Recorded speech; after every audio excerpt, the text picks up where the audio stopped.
It was the October Rebellion. We had 12 sites to start with. The police were taking a much harder line. I think maybe the politicians had told them they've got to really clear them quickly. And when we negotiated with the police, they said our plan was totally unacceptable. That's what their words. So they were trying to close us down much quicker. And they succeeded to a certain extent in closing down some of our sites that we were holding, like the bridges and Whitehall. A lot of the people from the other sites came to Trafalgar Square. And Trafalgar Square was interesting. There was sort of quite a strong artistic feeling there. There was the Red Brigade, which are these people dressed in red who parade looking mournful and sort of beseechingly looking at people. And there was the Black Pyramid and the boat, which I did. And there were some beautiful, amazing flags. And so there was a sort of strong artistic feeling. And there were a lot of talks and assemblies and people deciding things and music. And there were 40 writers, some eminent, some emerging, who read. And so there was sort of a lot going on. It was a real cultural hotspot, really, really buzzing. The police slipped a Section 14 into this woman's bag, and then she sort of took it out and was talking to me about it. So I got it, and I'd never seen a Section 14 before, because obviously, like, you don't want to get them and read them. So I was sort of quite interested in it, and it said, like, what was it? It was like any collection of organisers, participators, participants, supporters or sympathisers of the school strikes anywhere in London cannot gather in groups of more than two. Have to be in Millbank. Two or more. So it's just this sort of ridiculous section. So ridiculous. I think it was in Greater London. Yeah. So you would have to say, do you sympathise with the school strikes? Oh no, then go away, quick. There was an idea of doing a protest where you get thousands of people each standing at least a metre apart from each other and not acknowledging each other, maybe 2 metres apart, and suggesting that they're not at a protest, they're just completely separate. Because they're not with anyone, they're by themselves. If you were getting arrested at the Extinction Rebellion protest, you end up in a police van with a bunch of other rebels. Or a cage van by yourself. When Laser was arrested. Laser got put in a special cage because they thought he was sort of a risk. A troublemaker. You get taken to the police station, and you have a sort of arresting officers with you the whole time, and you kind of try and talk to them about climate change, and then you get checked into the police station. They take all your belongings off you. You get put in a cell. You're allowed food. You're allowed up to 3 blankets. Sometimes they let you have a book, and then you just kind of sit in your cell. They often check on you every hour, and eventually you'll be given kind of release papers. You'll be bailed, and given things you need to sign. They take your fingerprints and your DNA for recordable offences. When they're taking your fingerprints, a lot of the time people glue on at protests. So there's always like, oh yeah, they tried to take my fingerprints, they had to like scrape off all the glue. And Blue was held for how many hours? For 27 hours. 27 hours. And you were in custody for a very long time as well. How long were you in? 22. 22 hours. So mostly it's just being in this very small room with a kind of hard bed. But I think it's also it's like your freedom, and it's not, like, that's not a position that I'd ever been in, that I just, like, I felt so powerless.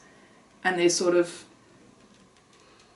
like, the police officers in that situation, like, I don't know, I got all messed up in my head, and it was very, very weird, because it just became this kind of, like, them and me thing, and, like, they're in control of me, and I can't do anything against them.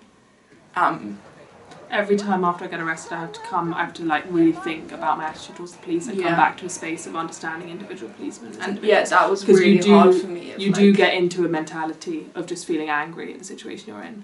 And my first arrest was part of the reason it was very emotional for me was of being in a situation where your liberty is being taken away from you for the first time in our lives, when you feel like you're in the moral right. And there's a lot of anger and grief there in really coming up against the system we're in, and realising that, you know, even though you feel like you're doing the right thing, you're going to end up in a situation where you're in a cell for however long. So I didn't tell them who I was, and they... Why? Because to sort of waste their time a bit.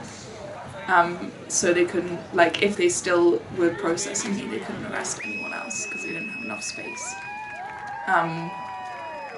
And they really took against me. I was in this situation, I was arrested, and I was already struggling with that, of like I couldn't get out of this, and they were in control of everything, and they could do whatever they wanted to me, it felt like.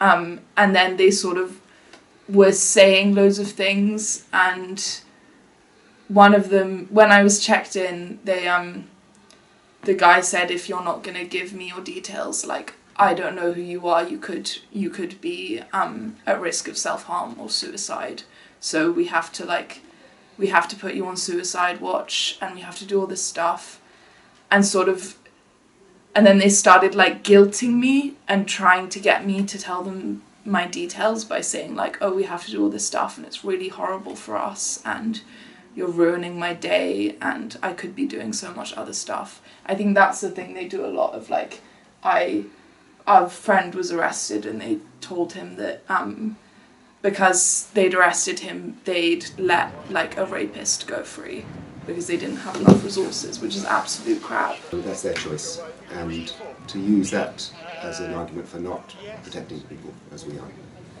is ridiculous. The sort of most outrageous thing was that they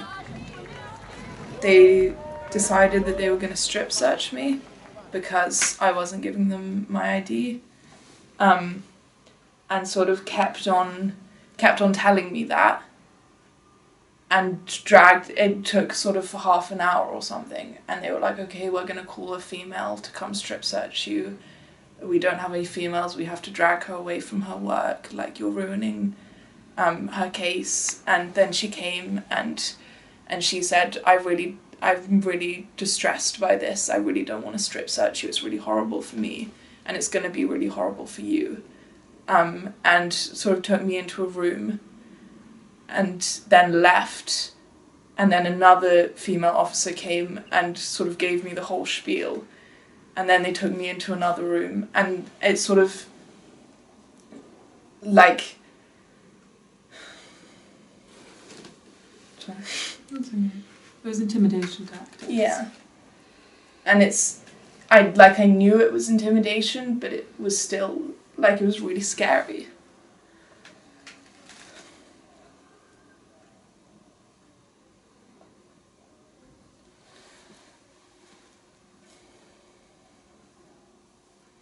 And then, like, yeah, I kept on sort of, they turned off my bell in the cell, so I couldn't call anyone, and they kept on coming past, and I'd sort of ask them for water and they'd say okay and then never bring it, and I kept on asking them the time because I sort of got this weird thing about time that I needed to know how long I'd been there, and because I knew they could only keep me for 24 hours, but they kept me for longer. And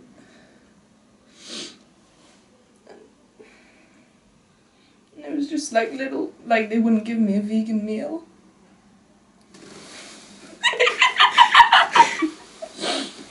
Like, yeah, it sounds really stupid, but it's important. Because you can go crazy. You can just start to go a little bit crazy.